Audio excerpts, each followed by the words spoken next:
Welcome to the Egg Whisperer Show, a podcast designed to create more reproductive health awareness and discuss your fertility preservation options. Here's your host, the Harvard-educated fertility specialist, Dr. Aimee. Hi, everyone. Thank you for joining me on another episode of the Egg Whisperer Show. I'm Dr. Aimee, and I'm a fertility doctor, which basically means I spent a lot of time in school figuring out that an egg and sperm, when they come together, they make a baby. I love what I do so much that I do this show so I can talk about fertility topics that mean a lot to me, that I think will really help anyone from wherever you are in the world. You can learn just a little bit about fertility and apply it to whatever is going on with you. So the topic of tonight's show is the ultimate 4-step guide to IVF. And I basically apply these 4 rules to every single case, every patient that I have that comes to my office. And I said to myself, you know what? I want everyone to know what my recipe for success is. I know that not everyone I help will be successful because that's just human biology. But I know if I apply these 4 rules to everybody's case, then I know that we're never going to look back and wish that we had done something differently or that there wasn't a test that I hadn't offered someone. So you're probably wondering, what are these 4 steps? And I came up with this really simple mnemonic, and I'm going to call this the Egg Whisperer D.I.E.T, because you can remember things easily if you have a simple mnemonic. So the D.I.E.T stands for, I'm just going to tell you all my secrets right now: diagnosis, IVF, endometrial receptivity, and transfer. And I should really call it the Egg Whisperer D.I.E.T with an S at the end, because the S would stand for stay pregnant.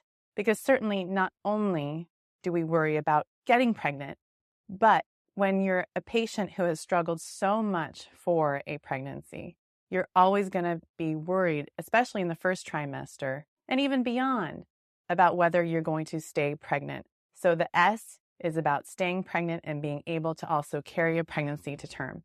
So I'm going to start with the D first. The D is diagnosis. So whenever you're planning an IVF cycle for me, I always want to know what the diagnosis is. And the reason is this: if I know what the problem is, then there might be something that I can do to improve the situation so that when we're doing IVF, we're going to have our very, very best chance ever. The other thing is, if you know what the diagnosis is, you're better prepared for, let's say, the number of cycles you'll need. Or you'll have a better understanding as to what's the right protocol for you. Let's talk a little bit about the testing that we can do. And when it comes to testing, it's fairly straightforward: egg, sperm, and tube.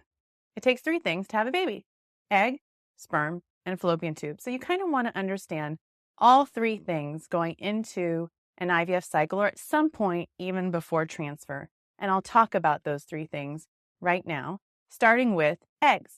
So when we look at eggs, we look at age, we look at FSH estradiol levels, and these levels change over time, and they're checked between cycle days 1 through 4.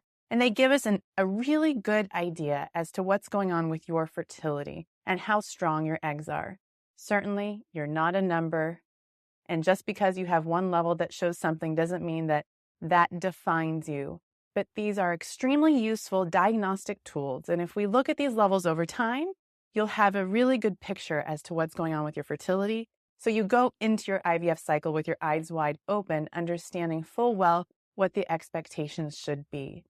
The other thing we look at are follicles and the antral follicle count. So antral follicles are these little fluid-filled sacs that contain eggs. And when a patient comes to my office, we take a look at the number of follicles that she has. And based on that number, I can then design the best protocol for her, whether it's a start using birth control pills, which I call them IVF preparation pills, because no one wants to be given a pill called birth control when you're trying to get pregnant. And then the other thing we look at is the AMH level, which stands for anti-Müllerian hormone. And this is a level that very normally declines over time. We all run out of AMH, and what we don't want to do is run out before we've completed our family. So looking at all these levels together can really help give us a really nice picture about someone's eggs and their egg quality. And I designed a website called eggwhisperer.com for anyone, anywhere to get a really nice idea about their levels with a consult by me. I can take a look at your levels, look at your fertility history, family history, talk about your future family size goals, and come up with a nice plan for you and decide when we should check again and whether you should think about things like egg freezing, IVF, and what other treatment options you can consider if you're not considering IVF at this time. Some other tests that we can do that look at egg quality potentially is this test called MyFertilome. That's actually the website. The test itself is called Fertilome, and you can go to the website and read more about it, but it's basically a fertility gene test. And I find it useful because it tells me if a patient, let's say, has a genetic variant for something that may make us have perhaps less genetically viable eggs out of a batch than I would expect for her age. Well, that's something that I might want to know before I start an IVF cycle so that I have a patient that's very well prepared for possibly doing more than one cycle for her to reach her family size goals and get the number of embryos that she wants. So then we talked about eggs, and remember, for diagnosis, it's egg, sperm, and tubes. So now talking about the swimmers. So when it comes to the swimmers, it's not just about how many swimmers you have, although that's really important.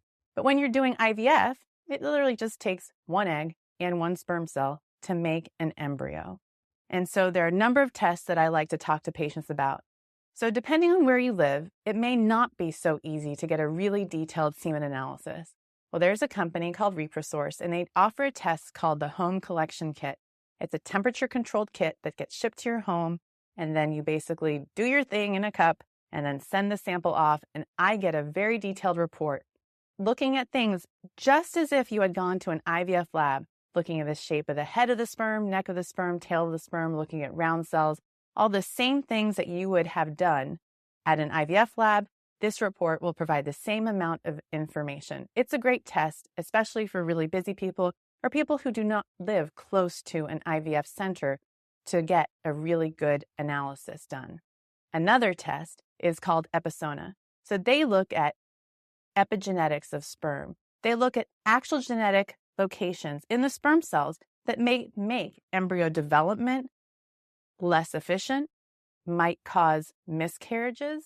You know, those are the kinds of things I would want to know before I started a cycle. And it's not one of those things where you would get a result back and say, you can't move forward. No, the results would come back and then they would say, well, this is what you could do differently moving forward. So depending on the results, as you may know, a sperm life cycle is 2 months. It isn't like us for women. Certainly, men have a biological clock, just like women do, but their clock's a little bit different. So men are still making sperm, and a sperm life cycle is around 2 months or so. And there are things that guys can do that can both positively and negatively affect their sperm. So if you find out that there are some genetic issues with the sperm, believe it or not, you can actually improve them with lifestyle changes, improving your testosterone levels through medications, let's say Clomid or Arimidex or even HCG shots. There are a number of things that you can do. This is all part of the D part of my Egg Whisperer diet to help you have the most efficient and successful IVF pregnancy possible. Another test is the DNA fragmentation test. So this test is a very useful tool because what you can find if you just do a quick Google search or go to PubMed, which is my version of Google, you'll find that men with a higher DNA fragmentation in their sperm have a lower likelihood of having a pregnancy that results in a live birth. And what can be very, very frustrating for so many people out there is you go through IVF, you do everything that you think you're supposed to do, you even do genetic testing of the embryos are chromosomally normal, and then you transfer them, and then you miscarry. When it comes to looking at DNA fragmentation, I think it's particularly important, just like the Epsona test is, because there are things that you can do before your IVF cycle so that whenever you're ready to collect the eggs, you're using the very best sperm possible so you have the most successful IVF cycle and transfer. And so you can do the S part of my Egg Whisperer diet, which is stay pregnant. Egg, sperm, and tubes, those are the 3 parts of the Egg Whisperer D part of the diet. See, you're all going to be fertility experts by the end of this show, I promise you. When it comes to fallopian tubes, if I know a patient needs IVF, I don't need to check tubes right away. And the reason is this. You don't need fallopian tubes to get pregnant with IVF. In fact, IVF was invented for women with blocked fallopian tubes. But whenever you're going to put an embryo back in, if let's say a fallopian tube is dilated or filled with fluid, like with a hydrosalpinx, that embryo might have a lower rate of implanting if you're transferring when a patient has a hydrosalpinx. Or if a patient has a blocked fallopian tube, that embryo can swim up into the fallopian tube, and if it's blocked, it won't get pushed back into the uterus. So that patient has a higher risk of an ectopic pregnancy. A lot of people don't know that one of the first pregnancies in a human being from IVF was actually an ectopic pregnancy. So that's why it's something that we do as part of the process before we do a transfer. There are a number of ways of looking at tubes. So one is through saline bubbles. It's a very simple ultrasound test. There's a company called FemView that has a really nifty syringe catheter system, and it's done under ultrasounds. There's no radiation, no X-ray exposure. The other way to do it is through the hysterosalpingogram, okay? Hystero is uterus, salpingo tube, gram is picture. So we're taking a picture of the uterus, fallopian tubes, and this is done usually at an imaging center. There is a great local fertility clinic where I send my patients to, as well as a couple imaging centers in our area. And so it's basically an ultrasound, it's basically like a pap smear under X-ray guidance. So the doctor has a catheter inside the cervix, just like the FemView procedure, and rather than pushing saline, they're pushing a radiopaque dye that will fill the uterus up and then come out the fallopian tubes while shooting images at the same time. So you, for the most part, get an answer right away as to whether your fallopian tubes are open or blocked. So other testing that we do are preconception labs, looking at thyroid, looking at cholesterol if needing, looking at blood sugar, depending on your age, doing a mammogram. So the number of tests on our checklist that we do before we go into the IVF cycle to make sure that we're not missing anything. So what other things? Couple others. So I describe carrier screening as a way to make sure the egg and sperm are genetically compatible. No matter what you find, there's always something you can do with the results that will be helpful. And what I mean by that is this. Take, for example, you have two people that are carriers for a disease like, let's say, Wilson's disease. Well, Wilson's disease is something that if you knew that an embryo had it and you were going to have a baby with it, where there's certain treatments that you could do right away so that baby had a really healthy life. Some people might choose to screen their embryos for a disease if both the egg and sperm were carriers for that disease, so that they wouldn't have a child with that disease. Wilson is an example. Cystic fibrosis is another example we hear of quite often. But when you're doing genetic testing on embryos, a lot of people think you can see everything. People ask me all the time, can I choose the baby's eye color, hair color? And I say, absolutely not. There's no such thing. We can't create designer babies. We really, really can't. And I don't see that day coming anytime soon. But what we can do is look at chromosomes, 1 through 22 plus X and Y. And then the only way we can look at a disease in an embryo if we know what the egg and sperm carry. So the way you do that is through an extended carrier screening. There are a number of companies that offer that. There's also a company called GenePeaks. And what that company does is that they look at like 1,000 genes between both the egg and the sperm. And they don't give you a carrier report and tell you what you carry. They'll basically give you a report that tells you if there are any diseases that your baby could have when the two of you come together. Okay? So now we come to diagnosis. And now the next part is IVF. So that's the I part of the Egg Whisperer diet. See, you're never going to forget this. No, I'm not talking about food. I'm the worst chef ever. The only thing I can make is a omelet. I swear to God. And I say that a lot every single day. I think it's really funny. So when it comes to IVF, if the D, you know the diagnosis, then it really, really helps you understand what the protocol is. And take time asking questions. Ask, why am I on this protocol? Why did you choose it for me? Do you think I could benefit from supplements? Do you think that HGH, there's a role for that? Why would you or would you not use estrogen as a priming or testosterone priming? Birth control pills, remember I called them IVF readiness pills. Why are they being used for me? Would it be better if I didn't take them? All those questions should be answered before your cycle. And when it comes to medications that are being used for you, ask the same questions. Ask about the why, ask about the side effects. I get so many people that ask me these questions from centers from all over, and I say to myself, I don't understand why people don't ask their own doctors. So take your time to ask your questions and don't leave the office until they're asked. And there's so many great nurses, so many great doctors out there. If you ask them the questions, they want you to know the answers because the most informed patients are going to be the most successful patients. Most of my patients opt for something called PGS, also known as CCS or complete chromosome screening. PGS stands for pre-implantation genetic screening. And then if, let's say, the egg and sperm both carry a disease, we can also do PGD. A lot of people consider this controversial, but what I say is we're still dealing with an imperfect science. It's a murky crystal ball. It's still not 100%, even to this day. We've been doing PGS, at least I have, since I started my practice. It's been almost 10 years. We're getting better and better with it. It's more and more sensitive. But what people need to realize is an embryo has a tiny little bit of DNA. And so when an embryo grows, you learn more about it.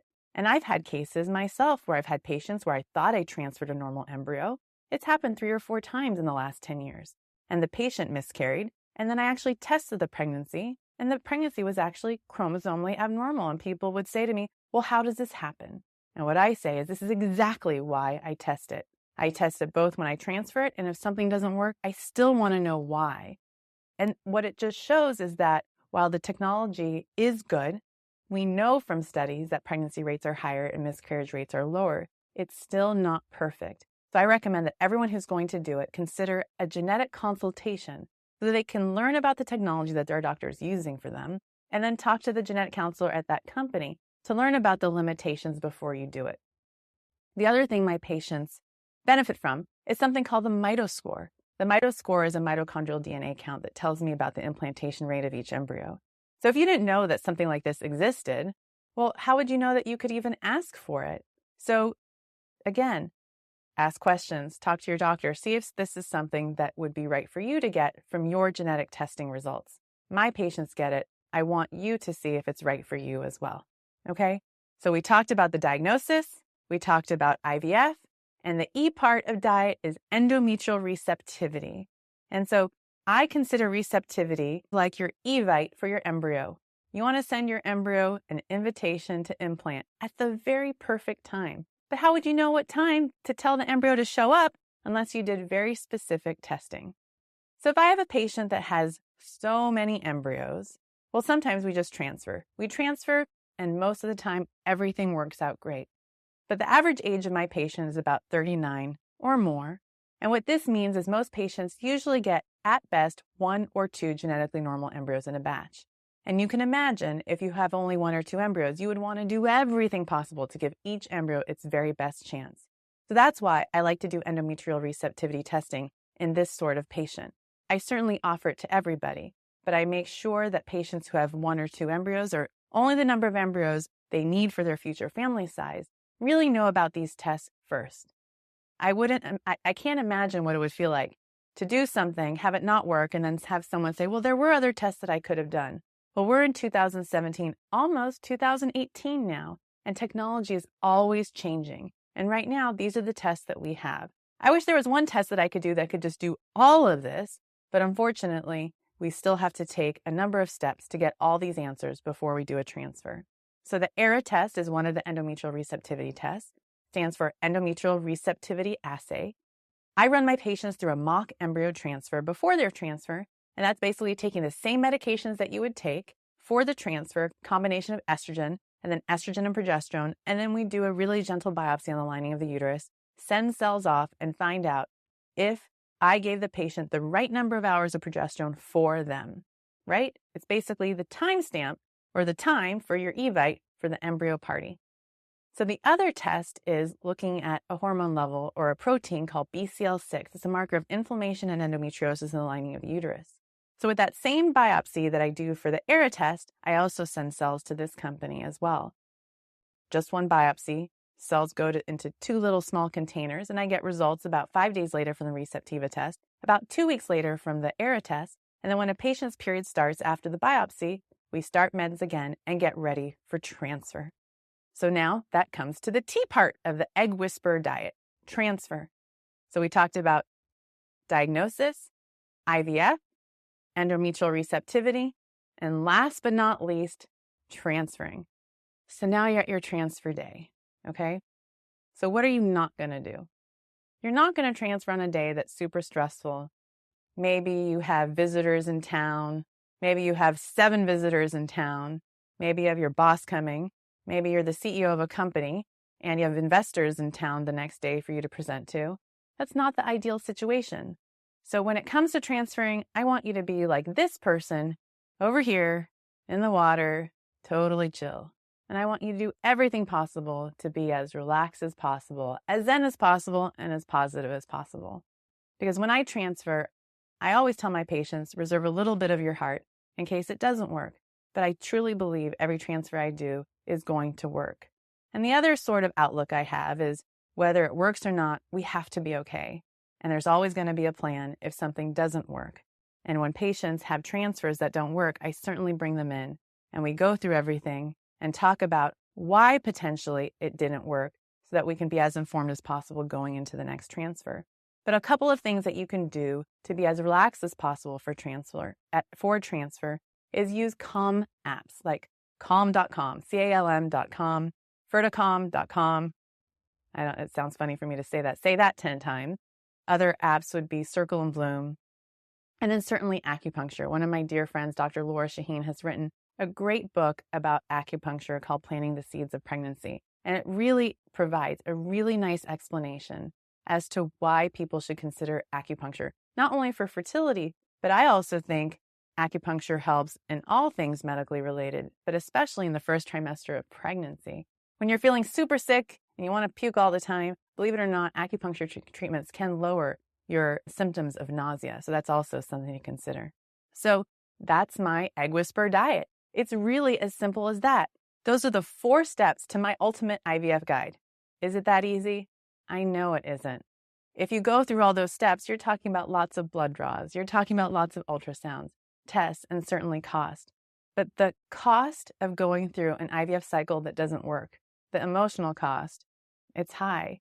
But going through all these tests and delaying things to get through all of them, well, it's not so fun, but we try to make things as easy and fun as possible for my patients. I know IVF stands for in vitro fertilization, but we also like to think that it stands for is very fun.